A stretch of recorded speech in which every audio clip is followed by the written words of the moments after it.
Hi everybody, good morning. I was just repotting some of the extra growth on my pothos this morning. Pothos is money plant, by the way, and I thought why not make a video while I'm at it. So this is an old hotel container. I usually reuse these, and I've made holes at the bottom of the container, and I'm going to cover those holes with this piece of cloth that I have taken from a cloth bag that I usually save. Now these cloth bags are the same ones that our groceries come in nowadays. So I like to save these, and I'll tell you why I like to use these in a minute.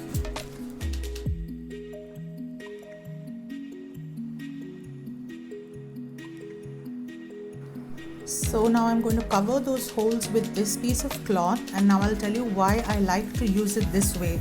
The thinness of this cloth is perfect because it allows great drainage for the water, so the water won't accumulate at the base of the pot. However, the cloth is thick enough not to let the soil drain out along with the water. So it serves two purposes, and that's why I like using it this way.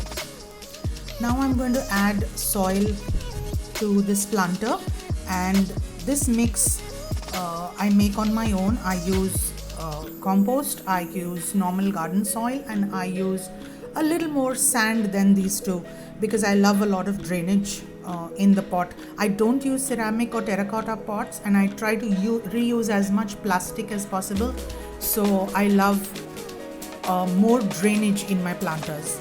Now these are the cuttings. This is nothing but extra growth on my existing plants, and I thought of rehoming these babies.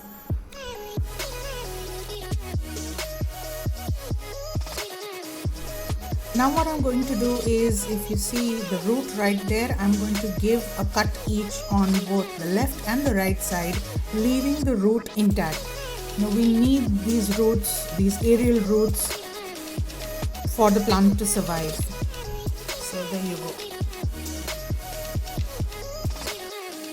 So if you see, I've made the stalks of the plant in such a way that I have a root node at the end of each stalk. That's the aerial root of the pothos.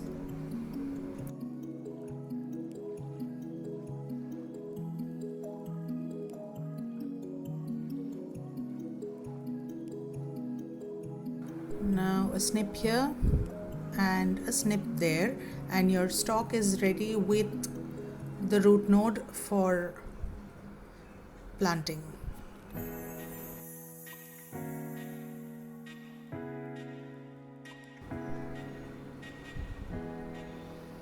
And now I'm just going to water the soil a little bit. I usually like to do this. You may or may not do it.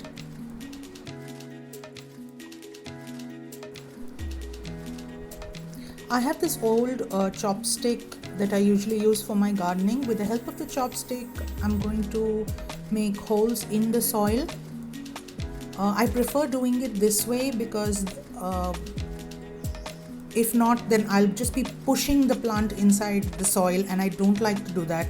It either damages the roots or the stalk of the plant, and I don't want to damage the plant in the process of rooting it. So I like doing it this way. You guys can either use a chopstick or a sharp scissor if you have, or anything that you can use to kind of make these holes in the sand. And now it's just easy peasy. You just pick up the stalk and place the stalk with the root node facing downwards, and you place it into the soil and pinch the soil with your fingers so that all of the air escapes out and there is no air remaining in the soil, and the stalk is correctly planted in the standing position.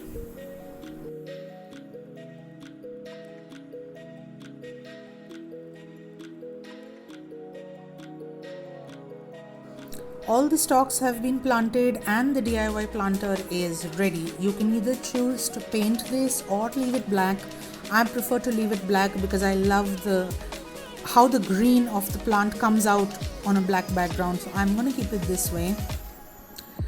There's another reason actually I made this video with pothos, with the money plant, because it's such a hardy plant, guys. If you're starting out in gardening, Believe me, you want to build your confidence in gardening, start off with the pothos. It's a very hardy plant. You forget to water it for a couple of days and it will forgive you.